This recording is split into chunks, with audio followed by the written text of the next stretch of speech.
hello, and welcome to Mother May I podcast with Frank and Irene. There you go, Frank. I don't know if I mentioned. I got it. I watched that movie, Frank. I don't know if I mentioned it. Which movie? Oh, Mother May I Sleep with Danger? Yes, Mother May I Sleep with Danger. And I had to rent it. Have you seen it? Yeah. I've never seen it. That's one of those movies you only need to see the title and you get the whole experience, I feel. Ouch, Frank. You've always been so kind to me. No, honestly, I don't understand James Franco's part in this whole this movie. I guess he just likes to watch women making out and feeling each other up. Oh, so it was a documentary about James Franco? I was waiting for it, Frank. I always am. I set him up. You knock him the fuck down, buddy. That's how we do it. That's right. He loves those orgy scenes and removing the badge guards, as you well know. He is that kind of guy. Well, did you ever go to his naked acting classes? I heard they were really good. No, I'm working my way up to those, Frank. I'm working out every single day. Once I feel confident enough, I think I'm going to actually check it out. I'm running out of stuff to watch on Netflix. Have you been watching anything? Anything interesting that we can? Well, on Netflix, I watched that new action film with the Old Guard. Have you heard about that? The Old Guard? No. It's with Charlie, however you say her name, Therzone or what? Oh, Charlie. I can't believe. Right, she's wonderful for Monster. Yes, she's an amazing actor. Yes, actress. Sorry. And it's a pretty good film, and it's it's like kind of a sci-fi premise to it, and a lot of action, and also one thing that was cool about it too. Well, it was directed by a woman of color, which is cool. And also it has a very kick-ass LGBT couple in it, two men who are lovers, and they're super badasses, and they kick everybody's ass. So that's pretty cool. Oh, I love it, sweetie. I love it. It's about time. Vanity Fair, I just read on Twitter that Vanity Fair just had Viola Davis on, and they had the first time the cover was shot by a black photographer. It's about fucking time. Unbelievable, right? Yeah, I mean, really. Yeah. I mean, Vanity Fair has always been had its yes.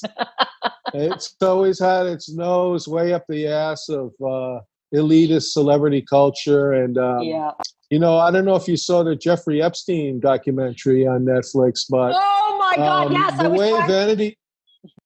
Sorry, but Vanity Fair years ago did an article about him, and they had all this dirt on him years ago, and Graydon Carter, the editor of Vanity Fair, chickened out and didn't print any of it, and you just watch that and you're just like, fuck you, fuck you a million times over. That is one heartbreaking, harrowing a documentary to watch, a must watch, especially if you're trying to escape the horror of Corona. It's a must see. I think it definitely does blend in nicely. But so I have to check that out. I like it. It sounds very, very positive. All of it sounds fun. You know what I saw? Yeah, it's like it's a. Sorry, go ahead. No, go ahead. No, go ahead.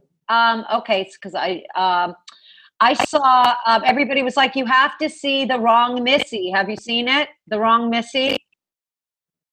Oh, I've never even heard of that. Oh, okay. It's a film with David Spade. I guess it's Adam Sandler's production.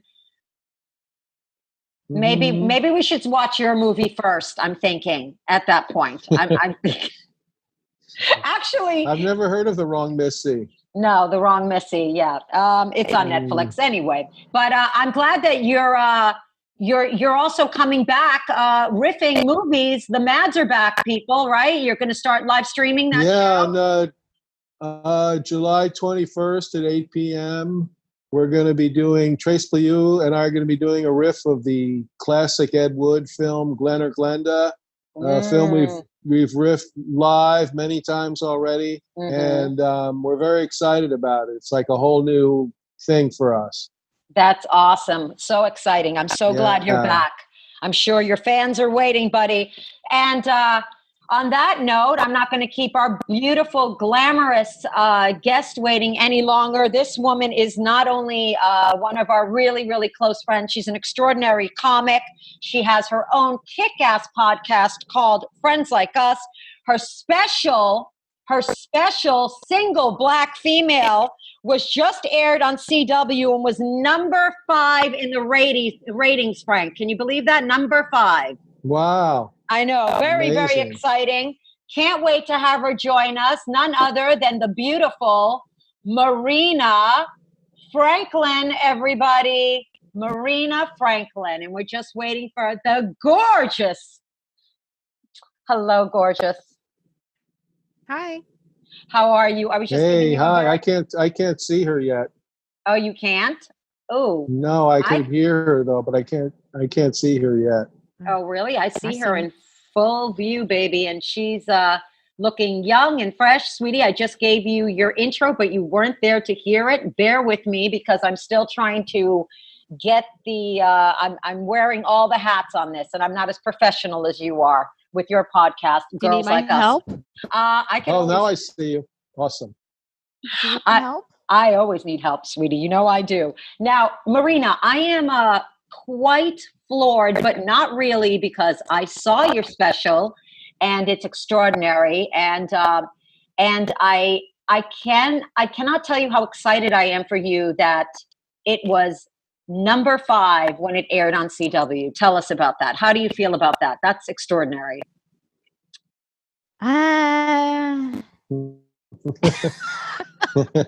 That's pretty amazing, Marina. It is what it is, right? Because no, it was such a buildup. Hold on, let me turn my TV off. It's not in the sweetie, please do. Yeah. Now, what was that again? What did you want to know? I know. I know. What was that? I know. Now, I was very, very happy. I didn't know. The only way I found out was because my sister told me. My sister sent me a text. She's like a PR. Not like a PR rep. She would kick my ass if I said like a PR rep. But she is a PR rep, and so she was like, "Bitch, your special was number 5.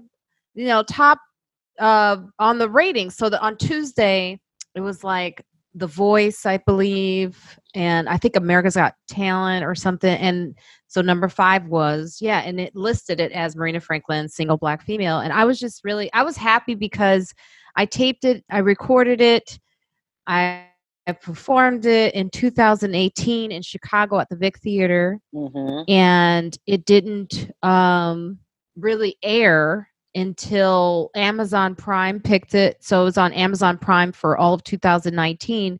But even then, if you're not a big name, to get someone to go to your special is really, really hard. Yeah. Even the fans you have, they know you and they're like, we loved it. But the numbers, you don't know. You really don't know. You keep checking in, but you don't know if people are clicking on the links. So with this, I did know. It was like 330,000 views. People watched it. It's amazing. So that's all I ever wanted. That's all I want. I know. I don't need to be a big star. I just want someone to see what I create. That's it. And the world needs to know you. And I love you so much. And I know when you did this special, you did this on your own. It was so inspirational. Honestly, I was so touched by this, and I think that you inspired a lot of people in the business that we don't have to wait for somebody to, bring us somewhere. We can put out our own content. You pushed yourself, right? You got your album out. and look at CW #5 with The View and what was not The View, the America's Got Talent.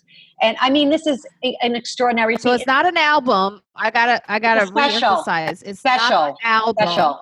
Because the reason I say that is because there is an album. The album is on Spotify if they want to listen to it. But the special is not an album. It's a special. Did I say album? No, special. No, I'm but sorry. it's something that it's not that you're wrong. It's that a lot of people don't know. So like I had a comic once introduce me and say, you know, like for a full year it was out on Amazon Prime, and he was like, he brought me on stage. He was like, check out her album. And it's just really a distinctive, it's a very important distinction. It certainly is. An album and a special are two really different things. Yes. And they're both out. But they're both out, sweetie. You're out in the ether and you're killing it.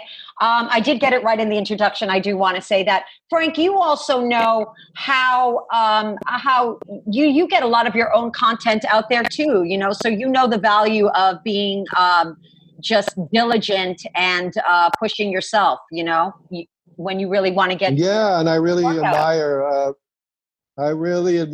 Marina. I really admire you for taking the initiative and getting this thing made. And, thanks, Frank. And it's wonderful to see it pay off like this in terms of lots of people being exposed to your work. I'm very much a part of the DI, do-it-yourself world. And it's great because it's like Irene said, we don't have to wait anymore for people to give us permission to do stuff. There are all these gatekeepers in show business, and, you know, I only ever get to see the gate. You know, I never get to go beyond the gate usually. And you got to kick the gate down, Frank. Yeah, and it's really awesome that you're putting that content out there because we need it. We need it very badly. We totally do need it. This is a really good time. I mean, there's no time like right now to push out your content because no one is having a good time, and no one's doing better than anyone. I mean, I did go on the road with Jim Gaffigan on Saturday, and I felt like that was like the TV show. You know, like how when you're like you're just sitting at home and you're like, why is this person getting this? I mean, I try not to do that, but you're not getting something and compared. Yeah, well, it's like. Surprisingly, doing an outdoor stand-up gig was like I could feel people going, well, why does she get to do stand-up? I'm all locked up inside. You know, it's like that whole dynamic. So was this was an outdoor gig that you did with Jim? Yes, it was in Ocean View, New Jersey. Okay. Well, Marina, how did that feel? It's cool. Super cool. How did it feel? Was this your first time performing since COVID, like outside of Zoom? Yeah, it was. Yeah. How did that feel? Yeah, it was my first time, and it felt like I've never been more excited to say those words. That's pretty much really what it was. It's like, one, it's nice to get past like 125th Street where, you know, I live in Harlem, so I love Harlem, but I've been locked up here for 3 months, right? So yeah, it's nice to just drive. Like my friend Lois, who was driving me, she's from Ireland. She was laughing at me because I was saying the Bronx looked beautiful. She's like, no one says that. No one says that.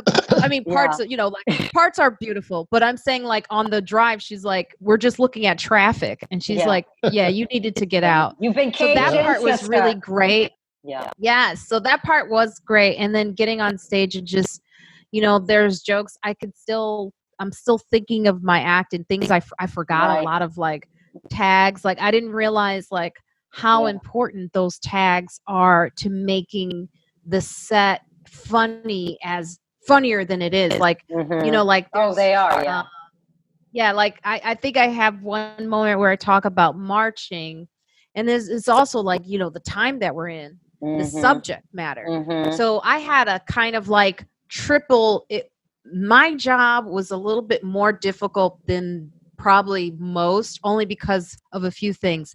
One, I haven't been outside in 3 months. Two, I'm opening for Jim Gaffigan, who is he's a family man, so I know it's a clean show, very clean show, right? That's always, when that's in your brain, that's always a difficult thing to do. Oh, I remember I remember when we were on the road together. That's right. Clean is, it's something that's on your mind. Plus, you're also, I don't know if you would be anxious. I would imagine you would be, because you haven't been up for a while, and comics are used to constantly getting up on stage. So were you anxious when you were up on stage for the first time? Well, like, if I could just finish this. So it was the fact that it was outside. Jim is a family clean guy, and I'm Black. This is a very divided time. So anxious is just it's like, yes, anxious to the nth degree, because you're going into Jersey, so it's like all of these things. Remember my jokes, be clean, and stay Black. So I did end my set, by the way, and I've never done this, but I ended my set with Black Lives. I said, wear a mask, stay safe, and Black Lives Matter. Yay, sister. I love you. Good closer. That's the best closer. That's the only way to end the set. That is amazing. Yeah, I mean, and Jersey, no less. I can't think of another more hostile place other than where I am hostage right now, Staten Island. And I'd be very nervous. Well, in Jersey, COVID-19 kind of cleanses the air in Jersey. I actually love Jersey for all his personality. I mean, I've dated several Jersey guys. Like, I remember. I actually wrote a whole pilot based on my ex, who was from Jersey. He personified Jersey. His whole family was so Jersey. Wow. But I actually do the character of Jersey. I absolutely love. But yes, it's an interesting one. Oh, wow. So, but it felt good once you were up there and you were able to get back on stage. It feels like you're alive again. I can only imagine, because as a comic, we're so used to getting up on stage all the time. And then in a way, you kind of lose your identity when you're not doing that. So yeah, you can't be a comedian if you're not getting on stage. You know what I mean? There's only one way to practice the craft of stand-up comedy, and that's by getting on stage as often as you can. You can write at home, you can make music on your keyboard at home or whatever. Stand-up comedy can only be done on stage in front of an audience. So, in front of an needless audience. to say, this time is a big challenge for a lot of us. But I have done some Zoom shows. I've done I've done 3 Zoom shows, which I didn't mind. Yeah, I did one. It was actually kind of fun. Was it? What was that like? I haven't done any. It was. Well, they made it so you could hear the audience laughing. I mean, there wasn't a lot. It was a QED show, and I could hear Cambry laughing. So that was all I needed. Reassuring. So I That's all you need. Show. Yeah. I did one for Laurie Kilmartin, and it was a good one. It was also during the time when her mom was like very sad. I followed that. I followed that on Twitter. Yeah, very sad. She was doing this at the same time, checking in with her mom. I mean, that's how much that woman lives and breathes stand-up comedy, that she can perform while in the midst of a very, just tragic. And also her tweets about it, which were heartbreaking and really intense, were also funny. You know what? That was the amazing thing about it. Is she had her own sense of humor thrown in, and her comedic take on it actually enhanced the gravity of it, because her comedy was right on message, right, exactly, about what's going on. Well, that's how we survive, right? We survive through humor. I remember when my father died, it was like one of the most difficult times, and I feel her pain because I had to do a one-person show while he was on his deathbed. I'll never forget that. And he ended up dying. It was like one of the hardest things that I've ever had to do. But then I thought, like, if I didn't get on stage and do this, I feel like I would have been even sadder for some reason, because he was somebody that always wanted me to forge on, and not that I wasn't devastated. I was very close to my father. I love my dad. But it's something that we do, I think, as performers. We get up and it's kind of like, not the show must go on, but I'm doing this for myself and I'm doing this for my father. And we heal through humor. That's what we do as comics, So yeah, so glad you did that. Glad you did that, Irene. Yeah. Yeah. So that she was funny. She was laughing, and she's the reason I did the show. I kept telling her, I don't know. Like, she kept following me and sending me DMs. She goes, Marina, if you forget your jokes, I will remind you. I know your jokes.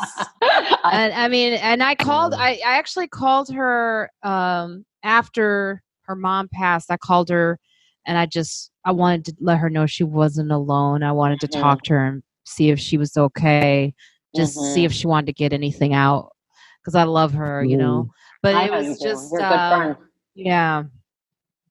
But it was the way she did that show was the best that I've done, because they have people in the audience, like you can see them on the Zoom. So you see how we're looking at each other right now. There's like, if they have an audience, you can flip the page of this Zoom, and when there's a lot of people, you'll see it's like a sidebar, and you could see them, and you could kind of comment on them, and you could kind of heckle them.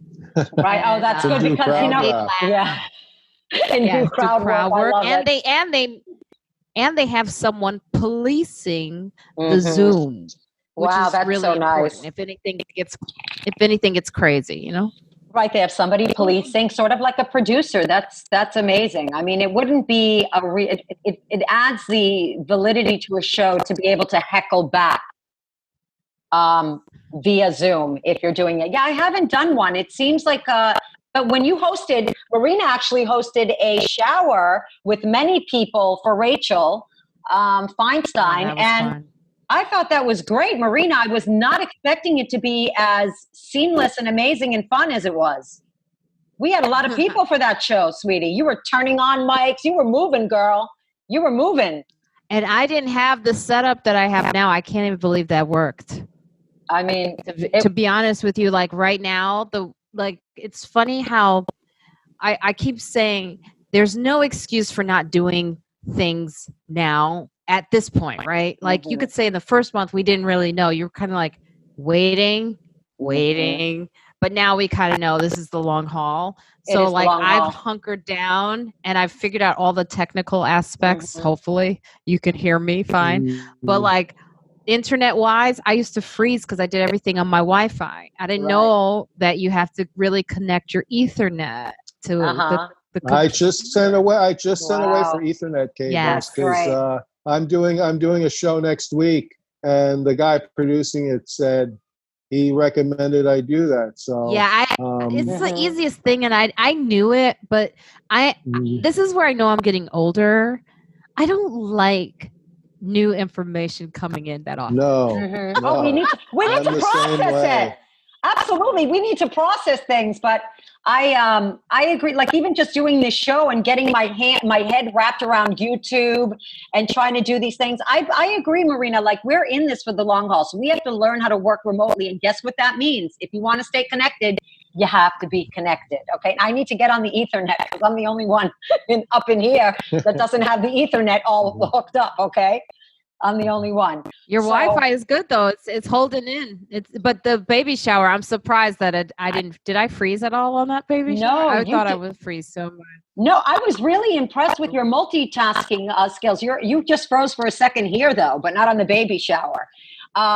With the baby shower, I was just impressed with like your whole micromanaging of like throwing them, muting people. And then, it was like, because there were a lot of people there. There were like, I don't know, like 50, I'm guessing. Right. So that was some serious, it was a lot of comics. Yeah. A lot of comics. So now what's going on with your podcast? I love your podcast. I've been on it a few times and I always have such a great time. You're still doing that remotely. Yes. So, so just so you know, you're the one who's freezing. Oh, I'm freezing? Not just so you know, you're the one that's no, I'm just kidding. I was like, do I tell her? I was like, you'll see me freeze, but it's you. It's you that's freezing, girl. Oh crap, man. I'm freezing. Where's that damn? I'm freezing just because I can't think of stuff to say. So I'm freezing. freezing the podcast. Yeah. No, the podcast is great. I mean, it's gotten even better with the quarantine because you can, my difficulty was getting the guests with the topics of the week. So like you can't always get the people you want in studio for what you want to talk about. Right. But with this, you can get them. So it was all about like, I always knew who was best suited for the conversation that I wanted to discuss that week. But the difficulty was getting them in studio. Now I don't have to worry about that. Right. So everyone's been saying to me that the podcast is on a whole different level now because they're like, wow, the conversations have, and I was like, it's all about chemistry. That's it. We had David Alan Grier on the show recently. Oh, he's awesome. Wow. Yeah. And it was a great combination of David Alan Grier, George Wallace, and Gina Yashri all in one episode. That's great. Oh my God. That's amazing. I'm ready to retire now that you've told me about that lineup. Yeah. I'm ready to not go on anymore. Frank, thanks for the vote of confidence, Frank. I'm in the fucking room, Frank. I'm in the Zoom, I'm in the Zoom. The fuck. That's amazing, though. And you're right. Now with Zoom, the plus is that, if somebody doesn't want to, do your show and they're busy 3 times in a row, guess what? It gives you a much more extended Rolodex because people are working remotely. So it's gonna, and a lot of people are also home and they're listening to more podcasts. They're looking for content on a regular. There's just. But now it's getting busy. It's getting busier. So now what I do is I make sure I contact people a little bit sooner because I know everyone's doing this now. Right. But I know that the podcast is, it's focused on Black women mostly, but it is women of color. And once a month we do have a white. I've been the white. And we do. Yes. Irene has been our white several times. I've been several times, and I love that show. I had so much fun. It's such a great show, Marina. And they loved you too. I could tell the fans never attacked you. I don't think, right? No one said anything. No, I never heard anything negative. No, they love me. They're like my children audience. Yeah. I'm always like, what you say to her? Because I'll find out. But they also are very passionate about the show, which I've found very interesting because during this time, everything is very, it's a tough time. We have Black Lives Matter. We have, the disparity is very clear. And, I think the podcast was just always doing this. Yes, and now it was. People want to hear our voices. And I think especially with the whole Breonna Taylor and just saying her name, getting someone to say a Black woman's name for some reason, it's just very difficult. It's difficult for everyone, even for Black men to say a Black woman's name. So it's really, really great to have these conversations with sometimes just Black women where we're talking about things and getting it out without the filter, without any edits, and we have different views. A lot of times we're not agreeing on things. So it's nice for people to hear us with our range. With different views, absolutely. Yeah. Because then you're reaching a broader audience. Yes. It's amazing. Black women, let's not forget, Black women are going to play a huge role in getting rid of this president. So we should be grateful to them for that. You got that right. Yes. And I do believe he's gone. I hope so. I hope you're right. But I don't want to get complacent. I don't want to get complacent with the polls. You know how it was. Yeah, me either. No, I think we should go forward as if Trump is way ahead in the polls. Right. That's how we should. be going forward. But in 2018, Black women played a huge role in flipping, in getting a lot of bad people out of power. So, but my point about that is just that they play a huge role, and then they're not, and then like you were saying, they're not talked about. You know, it's their role is diminished, even though they played a gigantic role in changing things.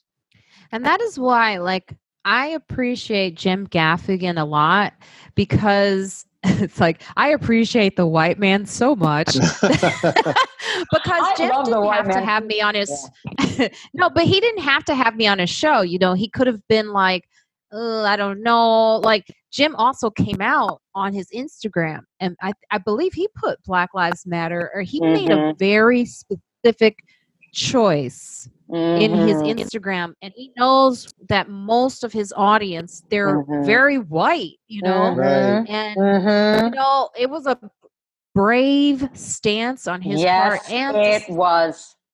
And he's always, you know, what I love about him is he is promoting, like the fact that he promotes me is, I know this is going to sound like very like sort of selfish, but it's just nice that he's promoting a Black woman, because in Hollywood, in comedy, I don't see a lot of that from Black men in comedy. Now, I would say Godfrey 100%. 100% agreed. 100%. I mean, ever since I've done my special, I would say, you know, it's a great thing, but it's also a sad realization that the people who promoted my special mostly, and that have really kind of given me a hand up, they were white. Now, you could argue that it's probably difficult for, you know, Black artists to get to a point where they can share, you know, because of the crabs in the barrel thing, and look back and pull others up. And I would say, but Black men seem to help each other. But I would say as far as Black women in comedy, like, there is a place for us that still needs to be better. It needs to be more, we need to be more seen, and the differences, like, we're not all one type. You know, right. it's like we're not all Tiffany Haddish, right? And you know, Tiffany Haddish, by the way, who did a great thing on Netflix by supporting her friends by putting, you know, Black women, a trans woman up. I believe there was there a Latino one? But there was still a white woman on her show. Like, that was her reaching back. So there's an example of a Black woman helping out other women in this industry. But I just would like to see, I think Chris Rock does it pretty well too. Chris Rock does it with, you know, Wanda Sykes, Leslie Jones, Janelle James, you know, he's really good at putting names out there. Well, I would just like to see more. I worked on the Kamau Bell. I worked on the Kamau Bell show, which Chris Rock produced, and that had the most diverse writing staff, I think, of any late night writing staff ever. I was the token white guy on that staff. Well, they picked the right one, Frank. No, wait a minute. I wasn't just the token white guy. You were the token sex symbol. Sorry. No, I was the token old white guy, because I did a sketch once, and they said, and here is our token old white guy, Frank Conniff. So bastards. Right, yeah, but this has been my main thing with the podcast. That's why I started it, was because I did feel like at a point when Saturday Night Live, they you know, they put it out there that they didn't think we were funny. Remember, they said they didn't know if there were any Black women. Oh, I remember. Oh my God, yes, yes. So after that, that's when I started Friends Like Us as a podcast, because I was like, you remember, Irene, I was stumping around the scene, and it was just me for a long time. And then 15 years later, you can trip over a Black female comic for so many. So I know. I don't understand what they're talking about. Absolutely. So I was like, let's have this conversation. Let's start having a place where you can be and where I can put your name on the, I'm not a celebrity, but I can try, I'm like a D celebrity. So you are a celebrity. You're an A celebrity, sweetie. Oh, thank you. But I was like, maybe I can try to put some of these women's names in the mouths of people who are out there who are going, I didn't, and I have had people come back and go, Marina, I didn't know about Gina Yashere. Amazing. Gina thought everyone knew about her. They were like, I don't know about Gina Yashere. I didn't know about Ida Rodriguez. Wow. I didn't know that there was an Aaron Jackson. Thank you, Khalees Hawkins. Oh my God, she's hilarious. That's what you're doing because you're introducing them to your platform and to your audience, sweetie, and your fans. So I just try to get their stories, and their voices heard, because I just think it's really important, because if you hear our stories, as little as you may think, Hollywood, the fight for us in Hollywood is, like, you could argue, like, is that as important as a nurse job? But the stories need to be told so that they can believe us when we do go into a hospital. They'll go, oh, I do know this type of Black female. She's not so strange and mysterious. Right. That's right. And you just keep doing your show. You were doing it before. I mean, it's true. I was there from the beginning. Your show, you were ahead of the 8 ball, sweetie. And guess what? More than ever, it's needed now. So we are running out of time. I could sit here and listen to you all day, because I not only love you as a person, your heart, but I love your mind. I really, really do. So thank you so much. Thank you so much. Frank. It's so good to see you too. It's great to see you, and I hope I see you in person at some point. Do I just leave? What happens? No, you don't just leave. You don't leave. This is the low end. You got to tell us where we can, anything that you're working on, your special once again, and anything that you have that's coming up in the next month. So it's mostly just the special. Follow me on Instagram too at Marina Y Franklin. That's my Instagram handle, Marina Y Franklin. And Single Female 2020 will be putting out some posts on that page, which I did for the Tournament of Laughs on TBS. And then you can go to my website, marinafranklin.com, to find where you could see the special. If you don't have Amazon, there are other links there at marinafranklin.com. And of course, the podcast, the link is there on marinafranklin.com for friends like us. Definitely tune in and watch that special. That is the best poster I've ever seen in my life, PS, all right? Number 1. Anyway, Marina, I love you. Thank you so much for joining us. I love you. Thank you, Frank, Marina. We love you so much. Frank and I, follow us on Instagram and on our YouTube channel. Follow and subscribe, please, and we'll see you next time. Mwah. Love you. Bye. Bye, guys. Bye.